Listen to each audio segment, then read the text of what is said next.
Good afternoon and a very warm welcome indeed to today's iOB business webinar. It's an absolute pleasure to have you on here. My name is Ben and I'm the resident business coach here at iOB Business, and I will be the one taking you through today's webinar session. Now, what's important to note, if this is your first time joining us, give you a little bit about how these webinars operate right before we get kicked off. And if you're joining us again for the second, third, fourth, fifth, or however many times, thank you ever so much for taking the time to come back. It's a pleasure to welcome you on here again. Okay, so if you're not familiar with how these webinars operate, once again, my name is Ben, and we're going to run through today's session. It's going to last for around about 15 to 20 minutes or so. Now, we're going to cover three core topics as we always do, and in between each of the core topics, I'm going to take a brief pause to give you an opportunity to ask away with any questions that you might have. Okay, now those questions will then be answered in the Q&A session for around about 3, 4, maybe 5 minutes, depending on how many questions we get at the end of today's webinar session. So please don't worry if you feel like you're falling behind, you feel like you need to catch up. We will take a pause at the end of each topic so that you can have a chance to catch up with that as well. Okay, so without further ado, let's get kicked off with today's session. Okay, so what we're going to do now is we're going to go ahead and switch off the video camera, so you shouldn't be able to see my face anymore. But in just a moment's time, you should be able to see the presentation up on screen, and you should still be able to hear my voice. So right before we get kicked off, if I could just have a little thumbs up from you in the chat box, or a yes, or a number one, just let me know that you can hear my voice okay and you can see the presentation up on screen okay, and then I will know that we're ready to get kicked off for today's webinar session. Okay, perfect. Okay, grand, excellent. Looks like we're ready to rock then. So without further ado, let's get ourselves kicked off for today's session. Okay, so today's topic of conversation: 3 surefire sales methods for new business owners. Okay, this is an absolutely awesome topic, something that I'm so excited to talk about because it's very, very powerful for new business owners or people who are thinking about launching businesses, or even those of you who are veterans in the industry, because I know sometimes that we have people join us that have been running a business for a very, very long time, and don't worry, this is still applicable to you. Okay, so 3 surefire sales methods for new business owners. Now, your presenter today is myself. My name is Ben, and I am a business coach. I specialize in working with small businesses, just like many people on here, and helping them achieve stability and growth. Okay, so this is very much my passion. It's very much what I get to do every single day, and I absolutely love it. So I'm very excited to be on here presenting to you today. Now, topic number one, beating the obstacle of money. Okay, we're going to talk about how you can overcome this. Okay, surefire sales methods. We're going to talk about how you can be enthusiastic, how you can overcome these things. Number 2, beating the obstacle of uncertainty. And number 3, beating the obstacle of learning and running. Okay, three topics, 3 obstacles to overcome. We are going to talk through each one of them in good detail. Okay, so beginning with topic number 1, beating the obstacle of money. Let's get into it. Okay, so first of all, you've got to understand that it's not the money. Okay, it's not the cost to the client, it's the anticipated value. All right, now this is something that we can analyze in a couple of different ways. So the first way I'm going to explain this to you is that when we're looking at the cost to the client, first of all, of course, okay, and this is sort of an underline to what we're going to speak about, we have to make sure that the target we're approaching, client-wise, is actually able to afford the service that we're offering. To give you a super quick example of this, if we develop websites, custom websites, we custom code them from scratch, we build them from the ground up, we've got an amazing team of people helping us do it, et cetera, et cetera, et cetera. We might choose to charge these websites out at £10,000 a piece, okay? Now, if that's the case, your local cafe probably isn't going to have £10,000 spare cash to pay for that website. Okay, so when we're talking about obstacles of money here, we are talking about the fact that it's really more the anticipated value as opposed to the money. Okay, but what we're talking about is somebody being hesitant to hand over money that they actually have. Okay, if they physically don't have the cash, then of course they cannot buy. Okay, so we've got to be sure who we're advertising to and why we're advertising to them. Now, second point I'm going to talk you through with this first point here. Okay, understand that it's not the money. It's not how much money it costs. It's the anticipated value, okay? It's the reception that they're going to get. What are they getting in return for their money, okay? Because if you say to me, Ben, I'm going to sell this to you for £500, okay? But it's a cardboard box with nothing in it. Okay, I'm not interested. Obviously, I don't see that a cardboard box is going to hold £500 worth of value. Now, if you say to me, here's a 75-inch massive flat screen TV with all the bells and whistles, and it's 500 quid, maybe you've got my attention a little bit more. Okay, so it's not the money. Okay, in these specific scenarios, it's not the amount of money, it's the anticipated value in return. Okay, so especially when it comes to digital marketing, what people are looking for is a return on investment. They're looking to hear that they're going to get the money back either directly or indirectly.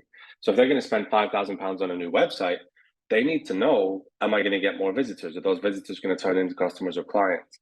If they're getting SEO work done, is that going to bring more traffic? Is it going to convert into more money? If they're getting ads done, are they ads likely to bring back more money, okay, than what I'm spending? All right, which is always the goal. Now, it's never a guarantee, and you should emphasize that it's never a guarantee. However, if we can at least outline that we will do everything we can, and here's the testimonials, and here's the case studies, and here's the reasons why we think we'll be able to earn this much money in return for your fee, very, very positive. Okay, now your prospect is unlikely concerned about spending the money, they're worried about not getting it back. Okay, now what happens here is if you're trying to convert someone for £100 a month, £500 a month, £5,000 a month, okay, once again, it's not the fact that they're scared of spending that money. It's the fact that they're scared of spending the money because, and there's always a reason, they're worried about not getting it back. Okay, now what I mean by that is I don't mean getting it back from you, I mean getting it back from whatever they've chosen to do. So again, this is especially applicable in the digital marketing industry because almost everything when it comes to marketing involves investing and getting a return. Okay, so we have to really, really work on the fact with these consumers or potential consumers that look, we can never make a guarantee. Okay, and it would be untruthful if we said we can absolutely guarantee any result. Okay, but if they're worried about not getting it back, reassure them, speak to them, show them how you've done it before, show them the experience that you have, show them your plan, show them other people who have invested the same or similar with you and what has happened for them. Okay, it's proof, it's success proof, it's showing that it's worked before. So your prospect, once again, is unlikely concerned about spending the money. What they're concerned about is that they're worried they're not getting it back. Okay, there's always a base for the fear, the concern. Okay, so that's point number two. Point number three, if this isn't the case and you're simply too expensive, you should never discount blindly. Okay, now we're going to talk about what this means in tandem with points one and point two. Okay, so point one, it's not the money they're spending, it's the anticipated value for the money. Number two, prospect is unlikely concerned about spending the money. They're worried about not getting that money back via investment return. And number three, if neither of these are the case and you're simply too expensive, you should never just start slashing your prices. Now, the reason behind this is if you think about any time you've ever seen a sale, and I'd even go as far as to say maybe you've been in the situation where you went and bought something from a store and 3 months later, 6 months later, whatever that is that you bought has been cut in half price-wise. Okay, it's been slashed. And you think to yourself, have I just overpaid then? And that's the big question that you have in your mind. If they can sell it for 50, why are they selling it for 100? Okay, and understandably, all of us can understand to some extent, of course, that these businesses are making profit, they're making a markup. But it's always going to be frustrating when you bought something for £100 and 1 month later, it's now on sale for 50 quid. Okay, that's a problem. Now, what we don't want to do is the same thing in our business. Okay, somebody comes to us and says, Ben, £1,000 a month is too expensive. So I say, okay, then have it for 500. Okay, now, whilst they may be happy, whilst that may make the sale happen, whether at that point or at some point in time, they're going to ask the question, why was that person trying to charge me £1,000 if they could have done it for 500 the whole time? Were they just trying to squeeze me for more profit? Were they just trying to make as much money out of me as they could? Did they even really charge £1,000? Did they ever actually get £1,000 fees?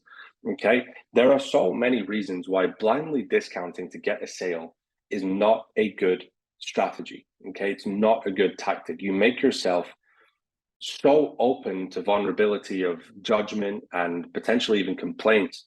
Okay, if word gets out that you're just slashing prices for some clients and customers and other ones are having to pay full price. Okay, so this is not a tactic or strategy that you want to follow. What you do want to do, however, okay, now we covered in the first point, you want to make sure as far as reasonably possible that the client that you're speaking to can always usually afford the services. And with this, we have to just use kind of logic, okay? We can offer maybe £100 or £200 a month service to a local cafe, but they won't buy a £10,000 website, okay? Just using logic based on how much they charge, what their prices are, how many customers are in the shop, etc. All right. Now, what you can do is reduce the service in line with reducing the fee. Okay. So if we say that you're trying to sell a bundle for digital marketing packages of, let's say, paid advertising, search engine optimization, and social media management, and you say, well, I can sell you these three things for £500 each. It brings you a total bill of £1,500 a month. Client comes back to you, or a prospective client at this stage comes back to you and says, hey, Ben, I can't afford that. I don't have £1,500 a month. Okay. So the first thing I'm going to try and do is explain the value to them, because I want to make sure that it's not point number one. It's not the money. Okay. I want to make sure that it's not the anticipated value. It's the fact that they actually don't have the cash. Okay. Then I'm going to cover number two. I want to make sure that they understand they're going to get a good return from this as far as possible, but I can't guarantee it. And finally, what I'm going to look at doing, if they really, really don't budge on that, what I'm going to do is ask them what they think they need. I'm going to ask them to talk me through their concerns, their problems, their pain points, their desires, their wins, their goals, to figure out what I am best offering them. Okay, so once again, it's paid ads, SEO, and social media management. I may then make a suggestion and say, look, by the sounds of it, your social media is pretty much up to scratch. You enjoy doing it yourself. You just say that you don't have much time. So what I would suggest doing is try a little bit of better time management for your social media, and we can offer you the SEO and the paid ads. Okay, they go hand in hand. They work as a nice tandem. We're boosting the website and we're driving traffic to it. Okay, so then we can say, well, look, each one of these services is £500 a month. I'm going to offer you 2 out of the 3 services for £1,000. So you're still paying the same price per service. You're just not buying as many services from me. But after reflection, after we've had a conversation, it may seem that you don't actually need the social media, you just like it. So if we're focusing on your actual necessity versus your desire, we can maybe hit a little bit of both here and give you £1,000 for 2 services. Okay, so what you've done here is you haven't blindly discounted. You haven't started slashing prices for no reason. What you have instead done is made a sensible recommendation to a client who you could potentially help. Okay, and they can see this. And now there's never an argument that, oh, well, you could have given me this offer the whole time, because you couldn't have. You couldn't have truly offered these kinds of discounts without removing some. Okay, so that brings us to the end of topic number 1. In just a moment's time, we're going to move on to topic number 2. But before we do that, I'm going to give you a chance to go ahead and fire away with any questions you might have on topic number 1. So I'm going to leave it up on screen there, and I'll see you again in just a moment for topic number 2.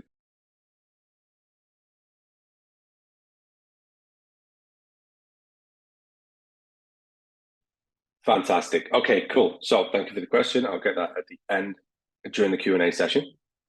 Now moving on to topic number 2, beating the obstacle of uncertainty. Now we're talking about how we can beat 3 obstacles today, okay? First one was money. Second one is uncertainty. So let's talk about it, okay? Now, what we have here, the prospect is uncertain because they aren't comfortable with you, okay? Now, there's many reasons why somebody might be uncertain. I picked a few that we can speak through here, okay? The 3 core ones in my head, or 3 or 4 core reasons in my head, okay, from my experience. Now, if the prospect is uncertain, it's most likely at this point because they're uncomfortable with you, okay? Now, anytime you've purchased something, okay, it's very much likely either been because you absolutely need it, or if you've made a non-essential purchase, I would potentially hazard a guess that it was something to do with the fact that you like the salesperson, okay? Or there was something about the product that just got you, okay? Now, often we think about a product or service in a consumer sense, and we think, well, how does that make me feel? If I owned it, or I was using it, or I experienced it, how would it make me feel? Okay, a new kitchen appliance. Oh, wow, I can make dinners in half the time. Or that just looks really nice in my kitchen. Or a pair of shoes, they're going to look great. I can't wait to wear them to XYZ event. Okay, or what's another example? A new TV.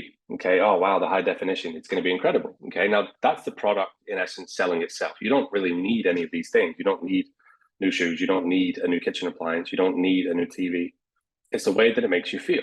They make you feel good. The thought of having that thinks, oh, my weekends will be so much better because I can watch XYZ program in high definition with better sound, etc. Okay.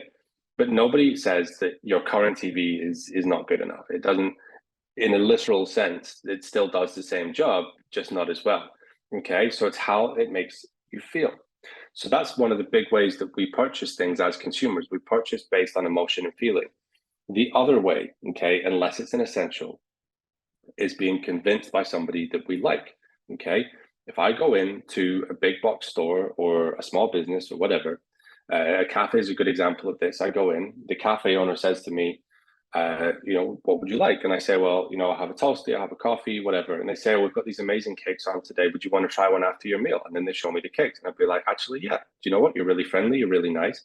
You've shown me something that I might like, and I appreciate your effort. So yeah, I will buy that. Okay. Now they've upsold me. Why? First of all, because I like them. And second of all, because I appreciate the effort.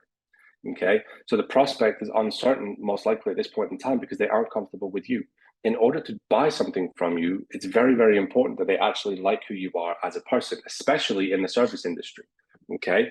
I would go so far as to say that in many ways, rapport and likability is more important in the service industry. Okay. Very, very much so. So rapport and comfortability is your core focus here. Okay. Build a rapport with whoever it is that you're speaking with. Now, rapport is usually based on things that you have in common. There are certain strategies that you can use, one of which is called mirroring. Okay, so mirroring, if you imagine yourself standing in front of a mirror, everything that you do gets reflected. Okay, now this kind of sales psychology based theory is really based on the fact that if somebody is replicating you without you really realizing it, you have more of a chance of thinking that they're a nice person or thinking that they're a good person or trusting their authenticity, because they are essentially very similar to you. Okay, they have a similar body language, a similar vocal tone, a similar movements to you. They're saying similar things that you would say. Okay, so rapport and comfortability is your core focus here. Now, based on this rapport, you do what you can to kind of build an established relationship with somebody that you just met. Okay, and that is not always an easy thing to do. You've got to look for things in common. Don't be afraid to ask somewhat of personal questions. How was your weekend, etc. But veer away from hyper personal questions. Okay, like such asking about family and things like that. Okay, but when we're looking at rapport, try and build this with them. Okay, core focus is rapport and comfortability. The more rapport you build, the more comfortable somebody's going to feel with you. Okay, we don't want to go in like the big shot. We don't want to go in like the know-it-all. Okay, we don't want to overpower anyone. We just want to be there as a support and as an aid. Okay, we're there as a support sort of segment of their overall business. Okay, and we say, look, yeah, we can help you with this, we can help you with that, but we don't want to say, yes, undeniably, absolutely, 110%, we can do that for you. Okay, it's very powerful and in some ways intimidating. So we need to think in our heads consciously when we're talking to a prospect, how can I make this person feel comfortable? Do I have rapport with them? If not, how can I build that?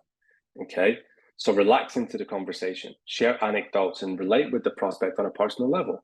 Okay, anecdotes are a really great way when appropriate. Don't spend the whole conversation on them in a sales meeting, but don't be afraid to share one or two if it comes up. Okay, that's so funny. That reminds me of the time I did X, Y, Z. They're funny little stories that help somebody feel like they know you. Okay, if they hear things about you, then they feel like they can understand a little bit about your life, and they can understand, more importantly, that you're a person as opposed to a business.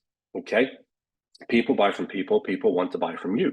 Okay, so relax into the conversation. Try and take the high pressure kind of feeling out of that sales meeting, because you don't want to be on edge. You don't want to be telling the customer anything. You want to be listening to them and advising and supporting them. Okay, so if you can relate with the prospect on a personal level, you would then increase your chance of making a sale. Okay, and often this actually happens without you directly having to do or sell anything at all. Okay, often it works out so nicely that at some stage in the conversation, a prospect will actually say to you, so Ben, what can you do for me? Okay, because they like you. They want to help you just like you want to help them. Okay, and in many ways, this is human nature as well. If you've shown somebody, even on a conscious or subconscious level, that you want to help them, they'll want to help you as well. Okay, now the way they can help you is by hiring you as a service provider. The way you can help them is by delivering said service and any advice that they need. Okay, so someone is an awful lot more likely to transact with you if they trust you. Okay, think about anytime you went to do something, stereotypically, say you went to buy a big purchase, okay, and you've got doubts in your mind. You don't like the salesperson. You find the salesperson is pushy. They're making you feel uncomfortable. They're making silly remarks. You know, they're just trying to force you into buying something with a high pressure, hard sales method. Even if you were fully intending on buying that large purchase today, the salesperson alone could put you off. Okay. Now, again, in personal reference, has this ever happened to you? The chances are, in some form, it probably has. Okay. So someone's an awful lot more likely to transact with you if they trust you. Okay. And that is really the core point of beating the obstacle of uncertainty. Get the prospect to trust you based on many of the things that we just said. Okay. So this brings us to the end of topic number 2 now. I'll be rejoining you again in just a moment's time for topic number 3 after our brief pause. Once again, please feel free to fire away with any questions that you have, and I'll see you in just a moment's time.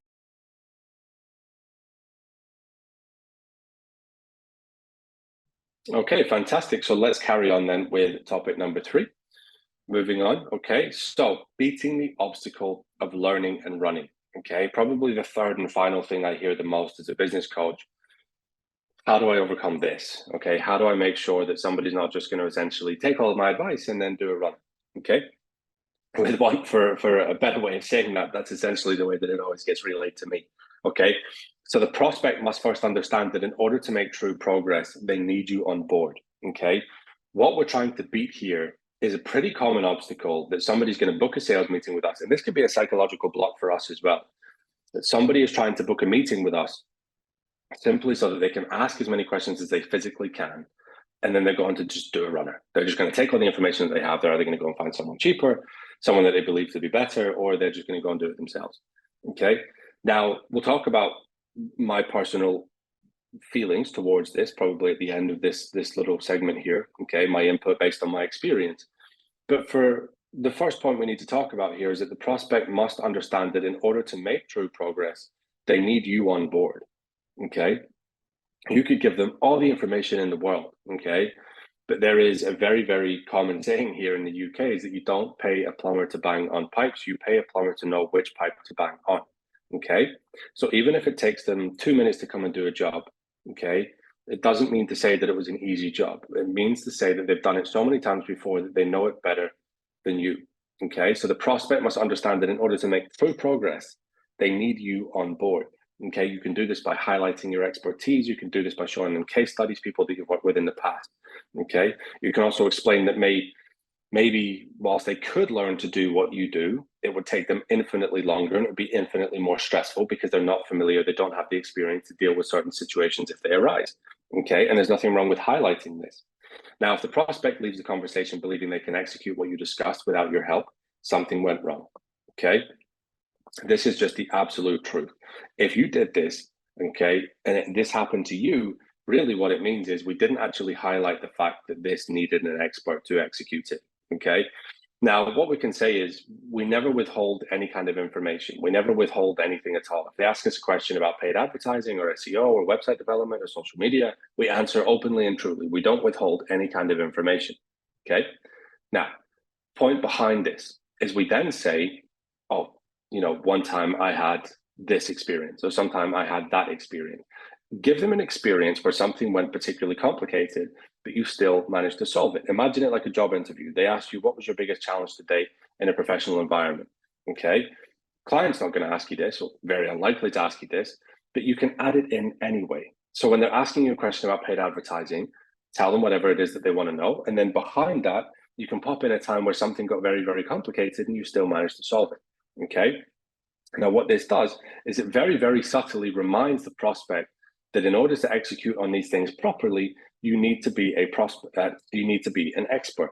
Okay. Now, this has probably happened before. If you've ever been on a potentially a sales-based kind of environment online, this type of thing may have happened. Somebody may have used this sales strategy. Okay. But you may not have noticed because it's very, very, very, very subtle. Okay. It sounds as if it's normal conversation. But what's actually happening is they're explaining to you without actually saying the words, an expert needs to take on this project or this task because somebody who's inexperienced or doesn't know the field may struggle. Okay. Now, share openly and freely in your content and your value. But remember to highlight that you made these successes happen. Okay. So once again, you can talk about success stories, you can talk about case studies, you can talk about any kind of answer to a question that they have, as long as you know the answer. Okay. Give freely, share openly, because one thing is, if you conceal any information, it becomes very, very obvious. Okay. Now, one line in my personal belief system that could absolutely slam your sale to a grinding halt is if you say, well, I would tell you that if you were my client. Okay. That to me is just absolute no. You don't do that, because what you're telling that person is, I'm not actually here to help you. I'm here to get money from you. Okay. So we made a commitment during the sales meeting to help this person as much as we could. That's the positioning that I always recommend you go with. Okay, you offer a consultation session or an audit session or whatever to truly help the prospect. This is absolutely truthful. Therefore, you don't withhold any information. You give freely in any answers that you give. Okay, but remember, as we discussed, highlight that you are the person that made these successes happen. Okay, these amazing case studies with clients would not have taken place if it weren't for your input and your expertise.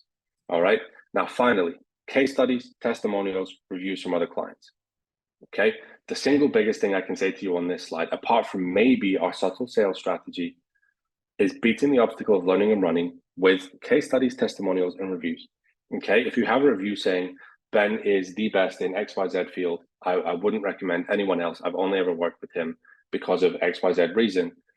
It highlights to people that this person knows what they're doing. Okay, testimonials. My work with Ben went from here and it elevated all the way up to here in a space of X months. Okay, case studies. My business was doing this, now it's doing that. And it's a very, very positive thing. Okay, all with Ben's help.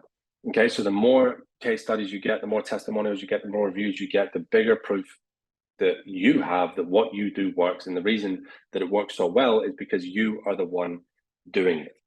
Okay. Now, to some extent, okay, it's true that within reason, almost anyone can access almost anything, okay, online. All right. So it's not difficult to, as a student of whatever industry, get hold of digital marketing content or get hold of paid advertising content. Okay. As long as you have an internet connection and relevant resources and materials to get there, okay, there's a very strong chance that you could go and learn paid ads. You could go and learn SEO. You could go and learn social media. Okay.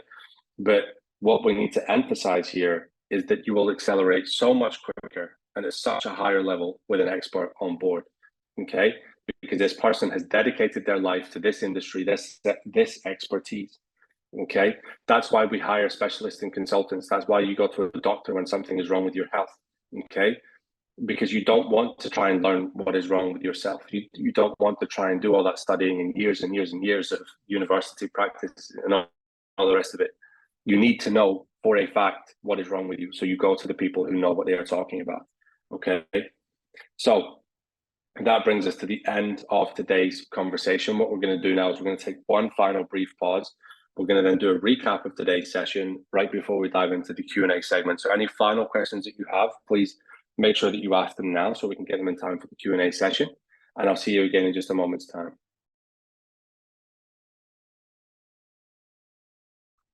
Okay, perfect. So let's do a recap on today's topic of conversation. Number one, it's not the cost, it's the anticipated value in return. Number two, they're uncertain because they're uncomfortable. Rapport, likability, comfortability. Number three, share freely, emphasize your skill, emphasize your talent, emphasize the fact that it could really only be done with you being personally involved. Okay?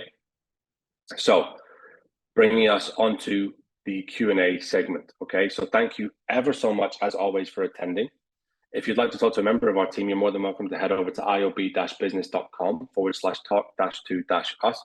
You can go ahead on here, book a call at a time that suits you. So what I'm going to do is I'm going to leave this up on screen, okay? And I'm going to go ahead and answer the questions that I have from you in today's session. Okay, so let me just go and get those now. Thank you for the question. I just saw another one come in. I'll get that in a moment. Okay, so first question, how do I get to know a stranger? Yeah, awesome. That's a really good question. Okay, same response really here as how do you make a friend? Okay, common ground, opening up about yourself, sharing stories, sharing anecdotes, trying to find things that you have in common. Okay, that's how you make a friend. That's how you build rapport with a stranger. Okay, you're at a rugby match, both of you like rugby, you have something to talk about. Okay, that's how you make a friend. You can, you know, go for lunch or whatever after the game, you've got a friend. Okay, perfect. So same way in a client relationship, whenever you're speaking with them, try and find common ground, try and find something that you have in common. Okay, awesome. Thank you so much. Hopefully that answers your question. Next question I have. What do you do if you're new and you don't have any client views or case studies? So another amazing question. If you're literally brand new on the scene, the best type of thing that you can do is focus on whatever it is that you've built. So for your business, say you're building a paid advertising business, okay? Now, the chances are in order to build this business in the first place, you have educated yourself to a level where you know what you're talking about, okay? You know how to do that. So if I were to hire you today, hypothetically, you would be able to deliver a certain level of results for me, okay? So if you don't have any case studies, you don't have any client views, as you mentioned in the question there, you don't have any testimonials, no reviews, nothing. Okay. What we're looking at here is emphasizing the skill set and ensuring as far as possible that we are skilled, we are talented, and we can help you. We don't actually have any tangible proof yet. Okay. So taking paid advertising is one. Okay. Taking it, the reason I use it as the example is because you can actually run an advertising campaign of your own. And then you can screenshot, whatever results come through. You can show and highlight that actually, look, I ran this campaign, I achieved XYZ result. Now, the same can be said for most things. You can do the same for social media. You can do the same for website development. You can create a portfolio. You can also create portfolios of the campaigns that you've completed. Okay. Now, another way to do this is when you're speaking with a client one-to-one, you don't actually have to reference other clients at all. Okay, if you're brand new on the scene and you don't have your clients or your years of experience to lean back on, you can instead choose to focus on what it is that you do know and what it is that you can help with. And you can do this by displaying your expertise via credibility, okay, and enhancing your credibility by educating them and telling them things that they did not know about that industry. For example, they ask you a question about paid advertising on Google. You then explain to them, did you know you can't do, it's not just Google you can advertise on, you can do Facebook, you can do YouTube, you can do whatever kind of other social media platforms. Okay, and the reason I would suggest these is because of XYZ. So you're answering a question and then you're delivering a huge educational segment, which will fill them with so much confidence that you know what you are talking about. Okay, so really your goal here is to provide credibility, make sure that you have a good presence. Then the other ways that you can do this, you can post content on social media, giving educational videos, you can post educational documents, you can write an ebook, you can do a podcast, you can do anything. Okay, anything along these lines to show that you are an expert. Now, if somebody says to you, can you prove to me that you can do this? You can say, well, of course, I'm happy to do that. I can show you a screenshot of my most recent campaign, but unfortunately for confidentiality reasons, of course, I can't share any client information. Okay, so there's always ways to pivot away from that question and still answer it truthfully. But a very, very good question. Thank you very much for asking. And I hope that that answers that for you. Okay, now, right before we finish off, those are the two questions that we have from today. So if there are any more questions that we have for today's session, please feel free to ask them now. And if we don't have any more, then I will wrap up today's session in just a moment's time. Perfect. Okay, well, that looks like we have answered all the questions on today's session then. So as always, once again, a massive thank you for taking the time. It's been an absolute pleasure speaking with you today. And I very much look forward to seeing you again on the next iOB business webinar. Take care and bye for now.